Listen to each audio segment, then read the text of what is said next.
Vamos abrir as nossas Bíblias no livro de Gênesis, segundo capítulo. Nós vamos ler os primeiros versículos deste capítulo. Assim a palavra do Senhor: assim os céus e a terra e todo o seu exército foram acabados. E havendo Deus acabado no dia do sétimo a sua obra que tinha feito, descansou no sétimo dia de toda a sua obra que tinha feito.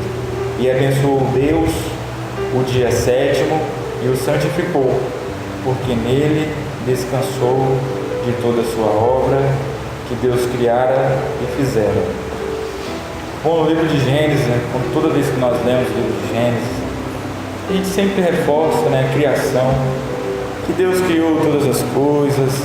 Ele criou o universo, primeiro dia, a diferença entre a noite e o dia, a água e o céu, a natureza, o sol, a lua, as estrelas, os animais, os seres vivos. Mas conforme a palavra nos fala exatamente nesses versículos que nós lemos, a ênfase foi sobre descanso. E o tema desta noite, para nós, são 3 tipos de descanso. Nessa aula de jovens, o que Deus quer ministrar nas nossas vidas, quer operar, e quando a gente fala essa palavra descanso, muitas das vezes a gente acredita que, de forma literal, no português, é dormir e descansar, Mas Deus vai mostrar, e nós vamos conhecer nessa noite, 3 tipos de descanso na vida do servo.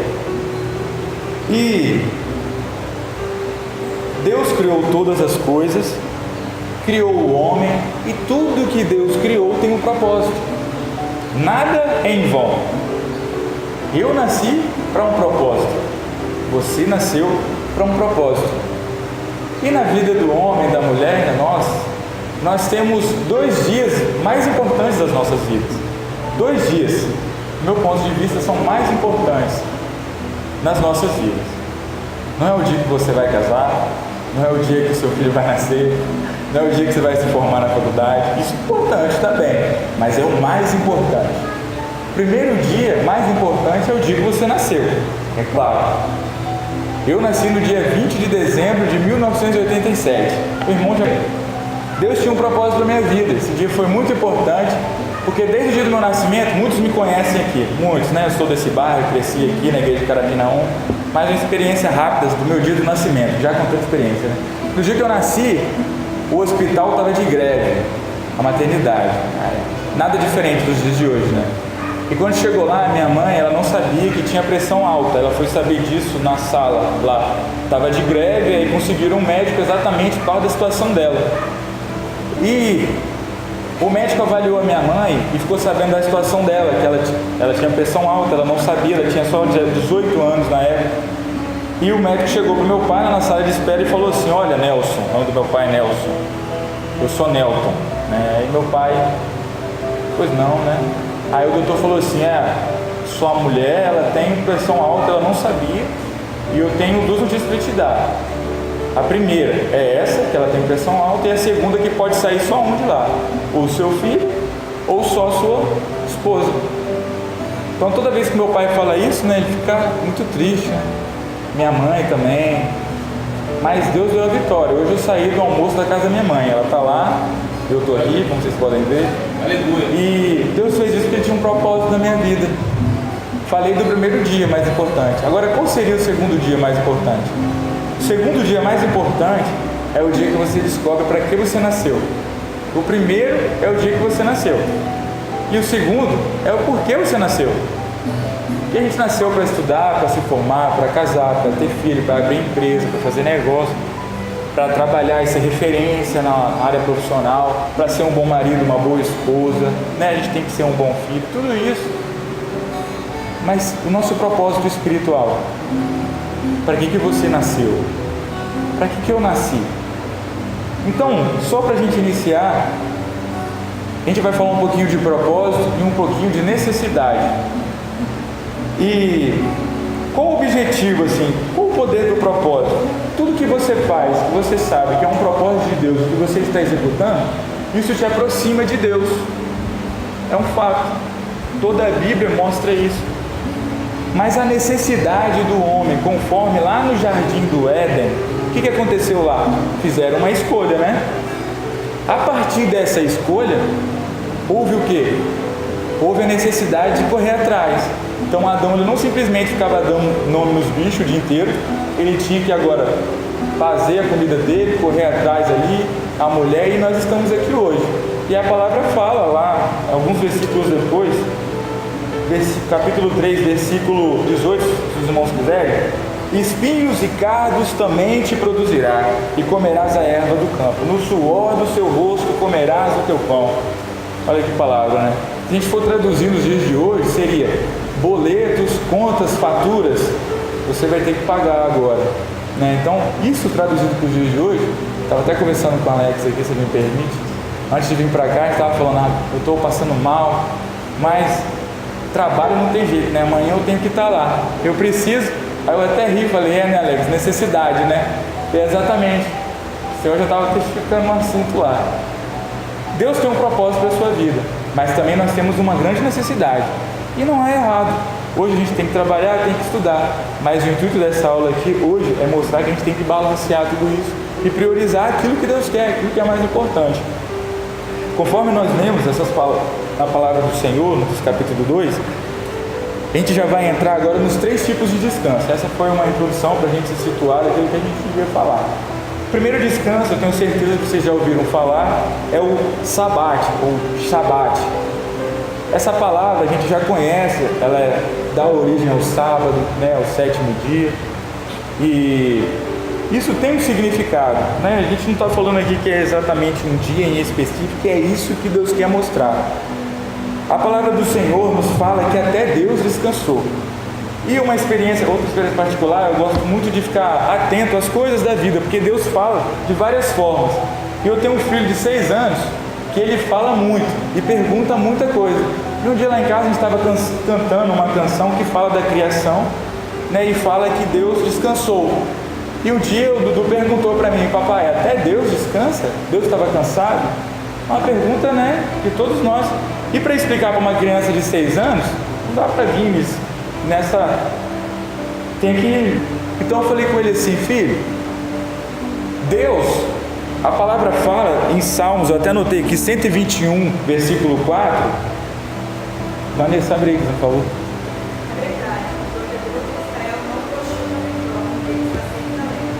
Aí eu falei com meu filho assim, meu filho, a palavra nos fala lá em Salmos que o guarda de Israel não dorme, ele não cochila, ele está sempre dos nossos lados, ele não vai deixar acontecer nada com a gente, pode ficar tranquilo, Deus não dorme, essa é a sua preocupação. Mas o que isso quer dizer? Aí eu falei, filho, isso tem um significado. Se Deus mostrou isso logo no início de tudo, Ele queria dizer algo.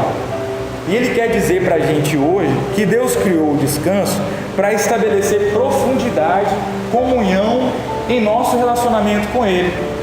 Porque devido à grande necessidade do dia a dia, o corre-corre, principalmente nós jovens, a gente está no início, nós, né? Também eu sempre me incluo, Renato, nesses jovens. Aí nós temos essa correria do dia a dia, a gente tem que trabalhar, tem que estudar, tem o estágio, tem o aprendiz, né? Tem os currículos entregando aí ainda, tem aquele monte de preocupação, né? Que a gente não pensa, né? Casar, ter casa, apartamento, essas coisas, ninguém pensa essas coisas, né? Quem vai ser a pessoa?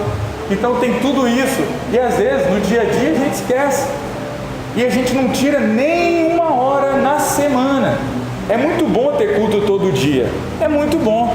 Eu cresci tendo culto todo dia na igreja, isso é muito bom. Mas quando a palavra fala para a gente entrar no nosso quarto e fechar a nossa porta, é porque Deus quer intimidade. Ele quer só você naquele momento, é só você e Ele e você, é aquilo que ninguém mais vai saber, é um louvor que vai sair do seu coração e ir direto para Ele, porque aqui nós estamos no corpo, em unidade, cantando com a igreja, louvando, adorando ao Senhor em um organismo, onde Jesus é o cabeça, mas lá Deus quer te dar uma experiência individual. E na maioria das vezes a gente entra na segunda, tem um compromisso na terça também, na quarta e vai aí na sexta, não faz o culto lá, mas também não tira minha experiência, atualmente, eu vou trabalhar e eu estudo à noite também, eu tiro um tempo, eu não tenho muito tempo, eu oro no carro quando eu vou trabalhar. É pecado isso? Não, é o tempo que eu tenho. Eu vou chegar em casa, eu vou dormir, eu vou e faço aquela oração, né? Aquela que todo mundo faz, mas no carro eu tenho 19 quilômetros para percorrer. É 1h30 da serra, às vezes eu estou de Vitória. Dá para orar por muitos de vocês. Dá para orar por muita gente, por muita necessidade minha. E muitas das vezes Deus me fala, o Espírito Santo, ele invade o ambiente do carro ali, é carruagem de fogo, Livina eu já chamo ele. Então Deus quer manifestar, Ele quer falar com você, e esse é um exemplo. Mas, vamos voltar para a nossa rotina. Hoje, a gente tem o descanso do nosso trabalho, da nossa faculdade, a gente tem férias, a gente tem os finais de semana, a gente tem as letras de escala, quem trabalha de escala. E a gente quer também relaxar, quer fazer alguma coisa, eu também entro aqui. A gente quer praticar um esporte, a gente quer fazer um passeio, a gente quer assistir um filme, aí vai, Netflix é pecado? Não, a gente tem que dar exemplos, a gente está falando para uma classe de jovens, né? Então, Netflix é pecado? Claro que não, tem filme que não é misericórdia, né? Série também. Eu não consigo nem ver drama, meu filho já... Netflix? Não. Instagram? Não. A gente que acorda, a primeira coisa que faz, deixa eu ver o feed aqui, né? Os stories agora. Quando vê, dá 25 minutos, 30 minutos só de atualização com as redes sociais, para ver dos outros, mas ainda não conversou com o Pai, não conversou com Deus. Não é pecado. Eu também tenho Instagram, tenho Facebook, tenho tudo. Mas tem vezes que eu dou até uma desintoxicada. Eu chego um mês, já até falei para os jovens lá da igreja, a gente fica lá 30 dias sem acessar para dar um alívio. E você sente Deus falando o tempo inteiro, entendeu? Tem hora que Ele quer falar, mas você está ocupado, não tirou um tempo, né? Às vezes você tem um tempo, mas você está ocupado com tantas distrações. Nada disso é pecado, sabendo usar. Mas esse é um exemplo de descanso. Deus, Ele quer que a gente para com tudo. Aqui, parou agora. Agora é eu e meu Pai. Agora eu vou conversar com o Senhor. Por quê?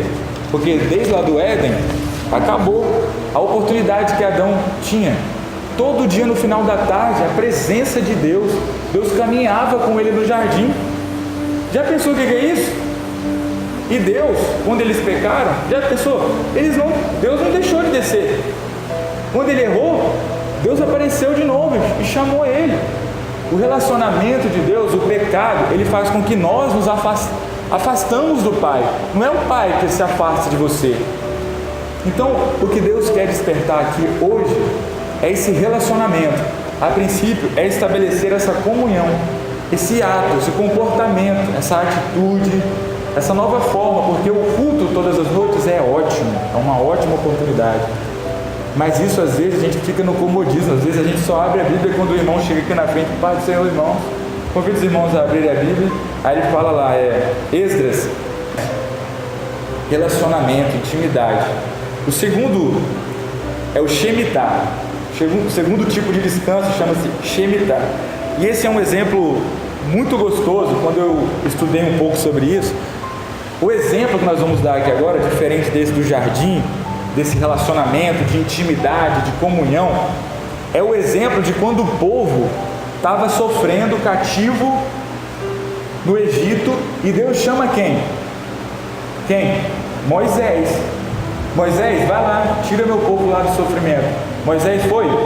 Foi. O percurso deles até a terra prometida foi quanto tempo? 40 anos. 40 anos, agora vocês vão entender o que é o Shemitah. 40 anos. De manhã tinha o que para eles comer? Maná. De dia, do sol quente, tinha o que sobre eles? Nuvem, né? Calçado. Roupa. 40 anos sem gastar dinheiro com roupa. Pensa. Eu tenho 31 anos, eu já gastei dinheiro com roupa, hein? E calçado. Imagina, que confiança num Deus que não vai deixar eu gastar a sola do meu sapato. Olha que preocupação. Imagina, uma coisa assim, né? Imagina as coisas mais importantes. À noite, o que tinha para o povo? Coluna de fogo. Não faltava água, até da rocha saía água. E por aí vai. Nesse período, o que Deus estabeleceu com esse povo? Confiança. O povo caminhou 40 anos sem precisar correr atrás, porque Deus dava tudo. Deus tem dado tudo. Não faltou nada para o povo. Mas aí o povo entrou na terra prometida. Quando chegou lá, eles viram aquela terra boa, né? As frutas grandes, né? A palavra fala, né? Deu tudo certo e Deus falou com eles: olha, é o seguinte, vocês estão aqui na terra prometida, mas vocês vão produzir, vocês vão comer daquilo que vocês vão plantar. Tudo é de vocês. Só que em Levítico 25, a partir do versículo 2, fala isso. Não precisa de ler não, só para a gente adiantar. Vocês vão produzir, o primeiro ano vai colher, o segundo ano vai plantar e vai colher, o terceiro ano vai plantar e vai colher, até o sexto ano vocês vão plantar. Só que no sexto ano vocês vão colher para os forasteiros, vocês vão colher para os necessitados e para a sua família todinha. Ninguém vai ficar com fome. Vocês vão colher 3 vezes mais no sexto ano. Sabe por quê? Deus falou com eles que eles não precisariam mais trabalhar no sétimo ano, para a gente entender o que é o Shemitah. E a palavra fala que no primeiro sétimo ano, joga semente, colhe, depois 6 anos, no sétimo, plantaram também, desobedeceram. Viveram em Canaã 490 anos. De 7 em 7, a divisão dá 70 anos que eles deveriam ter descansado. Eles não pararam nem um ano. Plantaram e colheram todos os anos da vida deles em Canaã. Viveram com o Senhor no Egito. Vocês estão entendendo? Confiaram no Senhor lá, Deus dava tudo. Quando entraram na terra, que eles viram que eles podiam fazer, e hoje nós estamos aqui em um mundo que dá muita oportunidade. Vai lá, você vai fazer aquilo, você vai conseguir aquilo, isso é bom, vamos fazer mesmo. Mas a gente também tem que focar naquilo que Deus tem pra gente, como prioridade, como nosso propósito. Eles tinham um propósito de produzir também, eles não deixariam de produzir, só que seria primeiro, segundo, terceiro, quarto, quinto, sexto ano, no sétimo, eles iam relaxar na presença do Senhor, confiar no Senhor. O Senhor já tinha prometido para eles, eles já tinham experiência com o Deus de Israel, com o Senhor. O jovem hoje, ele é ansioso, afobado, eu sei porque a minha não está longe, né? Eu sei como é que é isso, eu vivi isso também. Já tinha experiências com o Senhor, como eu já falei da minha, né? Desde o meu nascimento.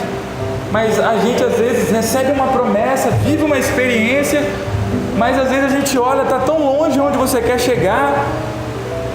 Deus já tem uma promessa para a sua vida, mas a gente não confia, não crê. Outra experiência que eu tive foi no meu trabalho. Eu trabalho há 10 anos numa empresa que eu estagiei lá quando eu tinha 17 anos.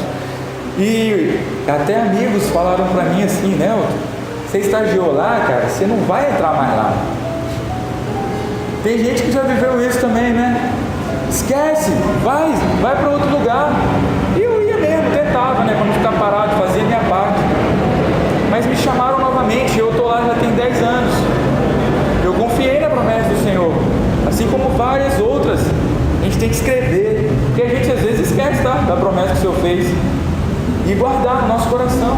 Porque se Deus prometeu para você, jovem, uma esposa, um varão, uma porta de emprego, um trabalho, uma oportunidade, Deus vai te dar. Mas a gente tem que crer, tem que confiar, porque a necessidade de colocar a comida na mesa lá em Canaã foi maior do que cumprir o propósito, do que obedecer. E a gente tem que aprender a viver na confiança da semente que nós plantamos. Na época eu tinha plantado uma semente no meu estado, plantei uma semente e hoje eu estou colhendo, mas eu confiei, minha experiência. Tenho certeza que os irmãos também têm experiências assim, de promessas que Deus fez, e que hoje, se vocês ainda não estão colhendo, é no tempo do Senhor, no tempo certo. E o terceiro e último tipo de descanso é um descanso que apenas uma pessoa viveu isso, que foi o Senhor Jesus. Eu sempre gosto de dar uma ênfase na palavra, falar do Evangelho também, por mais que seja o Antigo Testamento, porque tudo direciona a vida do Senhor Jesus. E o Senhor Jesus, ele nos mostra, e a gente vai aprender hoje o terceiro descanso, que é o clinos, que é de inclinar. A palavra fala que Jesus, ele não tinha onde reclinar a cabeça. O Filho de Deus, o Filho do homem, o Filho do Deus de todas as coisas, que criou o universo, não tinha onde reclinar a cabeça durante seu ministério. Seus 3 anos e meio ele vivia na corre-corre da vida, mas ele estava cumprindo o seu propósito, o propósito que Deus confiou ao seu Filho. E um exemplo, a palavra fala que Jesus, no cumprir do seu propósito, num determinado dia, ele estava com os discípulos e ele falou sobre a respeito da sua morte. Eu vou morrer, fala em Mateus 16, 20, e ao terceiro dia eu vou ressuscitar. Aí teve um dos discípulos que falou: não, Senhor, tenha compaixão do Senhor mesmo, né? Falou: não vou deixar, quem vir te matar eu não vou deixar. Vocês lembram o que Jesus falou para esse? Sai para trás de mim, Satanás. Falou isso. Olha só, o amigo, discípulo do lado dele chamou ele de... Em um outro momento vem quem? Judas, para identificar Jesus. O pessoal estava tudo com porrete e espada para pegar Jesus, cada detalhe da Bíblia, né? E Judas na frente, vou dar um beijo ali, é ele, tá? Porque ele quer eu beijar. Antes de chegar para dar o beijo, Jesus fala: o que você vai fazer, meu amigo?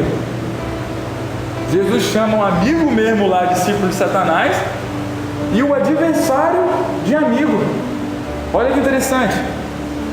Pedro, quando queria fazer aquilo com Jesus, proteger, ele estava atrapalhando Jesus de cumprir o propósito da vida dele. Então sai de mim, né? E agora Judas, chegando para dar o beijo da traição, da identificação, ele jogava Jesus para a cruz, porque levava Jesus a cumprir o quê? O propósito da vida dele. E hoje a gente tem que aprender a amar nossos amigos, mas a gente também tem que conhecer nossos inimigos, né? Porque são eles que vão te empurrar para a presença do Senhor Jesus, para você orar mais, para você jejuar mais, para você amar mais, a buscar mais, a ser mais parecido com Jesus. Porque um amigo, ele está ali para cuidar de você, para gostar, de amar mais. Aí, às vezes, né, a gente recebe até umas palavras que não é boa do amigo, mas o melhor amigo é Jesus mesmo, tem jeito. Mas a gente ama todo mundo mesmo, tem que amar. Mas olha a experiência, quem aproximou Jesus do seu propósito foi Judas naquele momento. Pode vir, meu amigo, já pensou, Jesus? Vem, que eu vou para a cruz agora cumprir aquilo que o Pai confiou para mim. Então, muitas das vezes, aquele que a gente acha que não é nosso amigo é que vai fazer com que a gente cumpra o nosso propósito. E eu separei aqui alguns exemplos, né? Só para a gente ter uma aplicação mais prática, na palavra do Senhor, nós falamos de 3 tipos de descanso. Quais são eles? O primeiro tipo de descanso, eu anotei aqui, é o não interessa, né? Sabático. O interessa é que é para estabelecer o quê? O primeiro, comunhão, intimidade, profundidade. O segundo seria para estabelecer o quê? Fé, confiança no Senhor, naquilo que Deus prometeu. E o terceiro e último que nós falamos, que é aquele de reclinar, né? A palavra nos fala que Deus cumpriu o seu propósito quando ele foi morto e ele reclinou a cabeça. A partir daquele momento a igreja começou. E hoje nós estamos aqui porque Cristo é o cabeça desse corpo perfeito que é a igreja do Senhor. E se nós estamos aqui nessa noite, é porque nós já temos essa comunhão no corpo, através da vida do Senhor Jesus, que morreu cumprindo o propósito. E para a gente exemplificar, como eu ia dizendo, vocês lembram de Elias na caverna, né, correndo e fugindo da profetisa? Ele estava correndo porque ele estava com medo de quê? De morrer. Naquele momento, o que passava na cabeça dele? Eu vou morrer, se achando o último dos profetas, mas ainda não era, né? Tinha uns escondidos lá ainda. Se achando o último, com medo, ele entrou na caverna e pediu conta do serviço do reino. Tipo assim, né? Senhor, dá baixo na minha carteira aí que eu estou cansado. Vou morrer, estão correndo atrás de mim, essa mulher aí perseguindo, está mandando me matar, né? E eu não aguento mais servir, Senhor, que nunca deu uma chorada dessa. As lutas são demais, Senhor, é muita coisa. E olha o propósito dele, ser profeta, falar, ele era a voz de Deus ali para o povo, né? A finalidade do profeta. E ele estava desistindo de quê? Do seu propósito. Estava desistindo do seu propósito. Ele achava que para ele tinha acabado. Ele estava entregando ali a carteira ali para o Senhor assinar. O que aconteceu? Deus ouviu o clamor dele, né, o choro ali, a aflição, e falou assim: Elias, faz o seguinte, estou traduzindo aqui para o dia de hoje, né? Vai lá, unge Hazael, o rei da Síria, Jeú, o rei de Israel, e pega Eliseu, treina ele para suceder você. Vocês lembram dessa passagem? Aí o que aconteceu? Ele não ungiu nenhum desses dois reis e foi direto para Eliseu, jogando a capa. Está logo nos versículos em seguida que Deus fala com ele. Joga a capa para cima de Eliseu. E essa passagem Deus falou muito comigo. É muito bonito aquilo que Deus vai falar agora. Eliseu, com a capa, ele pega a capa e já reconhece que aquilo era o quê? Um chamado de Deus para a vida dele. Que Deus tinha algo para ele. E quantas vezes alguém passa do nosso lado e joga uma capa falando assim: rapaz, você tem um talento para falar, hein? Vai ser um ótimo pregador. Você fala assim: nada, velho, não tem nada. Aí você: rapaz, você toca bem, ó, na igreja, podia fazer um solo ali. Aí você fala: ih, rapaz, dá para mim não. É Deus falando. E Deus falando assim: meu servo. É Deus está falando com você nessa noite. Deus está falando que aquilo que o irmão profetizou sobre a sua vida, ele está declarado. Você tem um chamado para evangelizar, para pregar, para dar aula, para ser professora, para ser um instrumentista, para ser do grupo de louvor, para ser obreiro, para ser diácono, olha quanta coisa, para trabalhar no reino, na obra do Senhor. E Eliseu é a coisa mais bonita que eu vi, tudo, assim, tudo é muito bonito, mas chamou muito a minha atenção.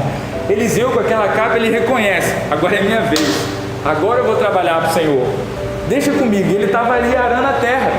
Imagina arando a terra, ele tinha os bois na frente e aquele carro ali, né, que ia conduzindo para fazer os cavucos, para jogar a semente. Já sai a correr atrás da necessidade, que é normal, né, nós também corremos. Mas quando Deus chamou ele, sabe o que ele fez? A palavra nos fala que ele pegou aquele trambolho daquele maquinário, fez uma fogueira bem grande e já matou os bois e queimou e fez um churrasco ali. Ele acabou com aquilo que era a necessidade dele. Agora eu não vivo mais com necessidade. Eu não vou usar esse carro de boi. Eu não vou usar esses bois. Agora eu vou viver o meu propósito. Agora eu vou viver não mais com necessidade. Eu não vou ficar aqui para isso. Não estou dizendo para vocês que a gente vai deixar de trabalhar e estudar. Muito pelo contrário. Eu estou estudando até hoje ainda, né? Estou ali ralando também, fazendo faculdade. Mas o que Deus quer para essa noite é mostrar que Deus tem um chamado para a sua vida. Tem um propósito, e ele fala de várias formas. E assim como Eliseu já queimou o carro, ele queimou por quê? Não quero voltar e ver você, carro. Não quero ver o boi na minha frente mais. Não quero ter oportunidade de voltar para isso daqui. Eu quero viver o meu propósito. E como eu falei no início, Deus tem 2 dias.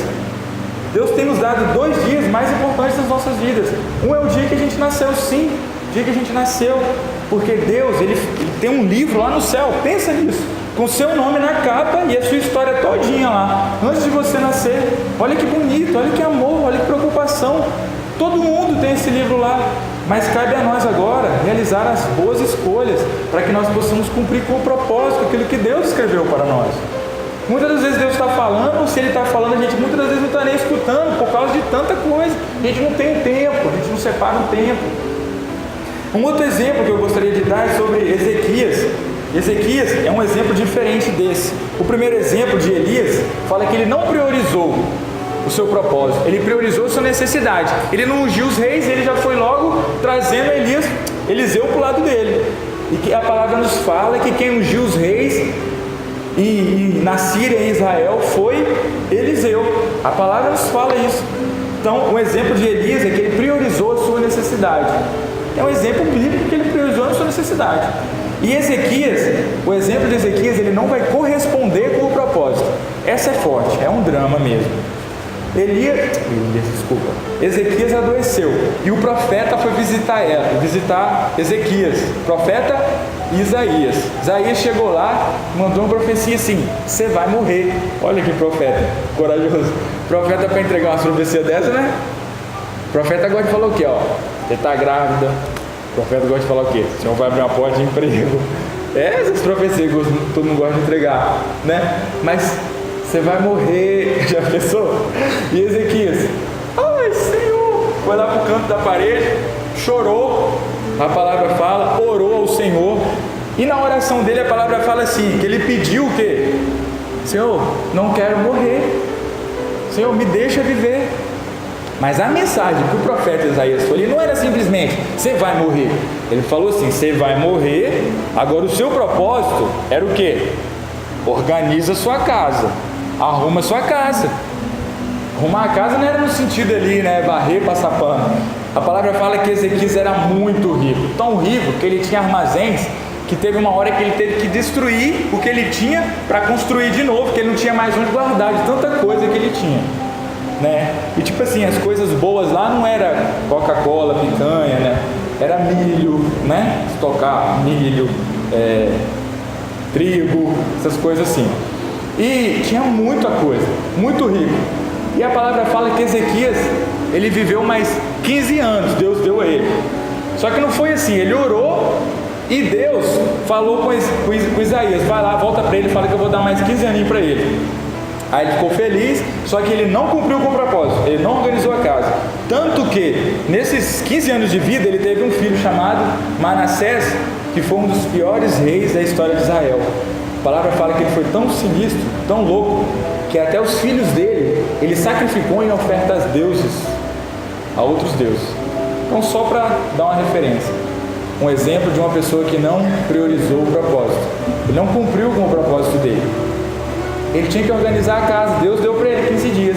Talvez não tivesse dado, ele tivesse morrido e arrumado a casa logo ali, ou tivesse vivido os 15 dias, mas organizando a casa, não teria um filho que tivesse feito tanta coisa como esse filho fez. Inseriu a idolatria, outros deuses, casamentos mistos, um monte de outras coisas.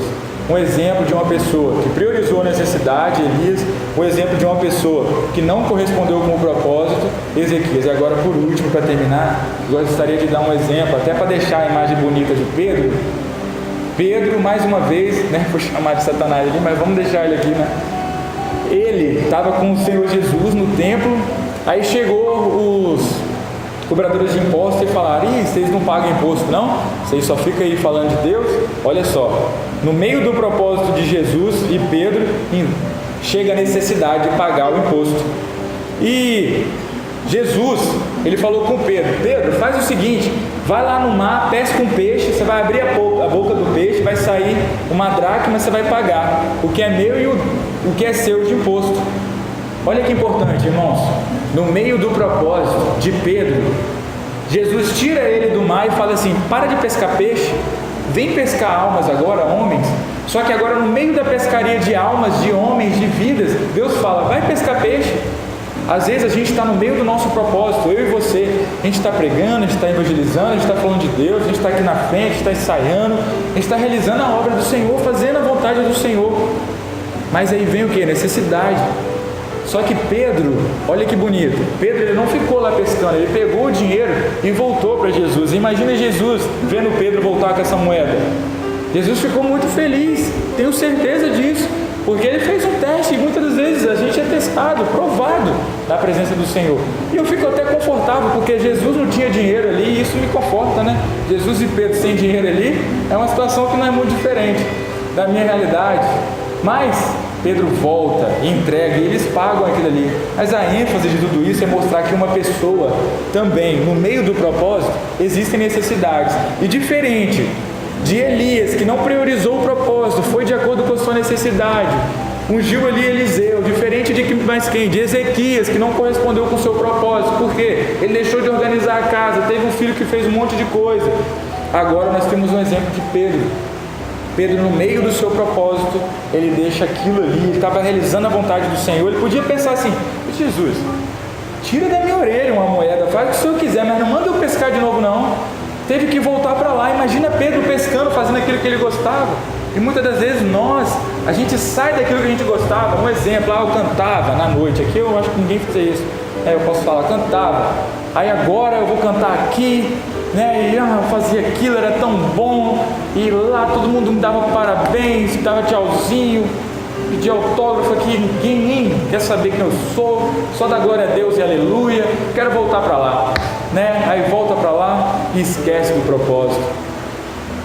Deus hoje Ele quer despertar em nós hoje a comunhão, a intimidade, o relacionamento, a confiança em Deus. Mas isso não depende só de Deus, do Espírito Santo. Isso depende de nós, é uma decisão nossa. Né? Reservar um tempo para orar, para buscar o Senhor. aquilo que Deus quer para as nossas vidas, que Deus ele tem confiado a nós. Nós estamos estudando agora em Neemias, aquilo que Deus confiou na reconstrução dos muros, a um homem que era copeiro, garçom do rei, mas ele era de confiança do rei, porque o copeiro naquela época não tinha que ser qualquer um, tinha que ser a pessoa que ia experimentar a comida para o rei, ele tinha que ver antes se aquilo não estava envenenado. Olha só a confiança que o rei tem em nós. E será que nós temos essa mesma confiança no rei?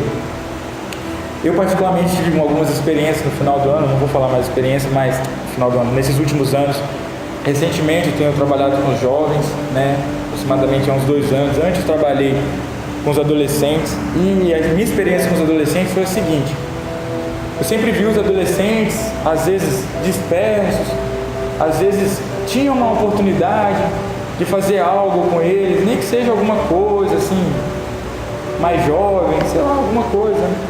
E eu ficava pensando, por que não faz isso? Por que não é feito isso?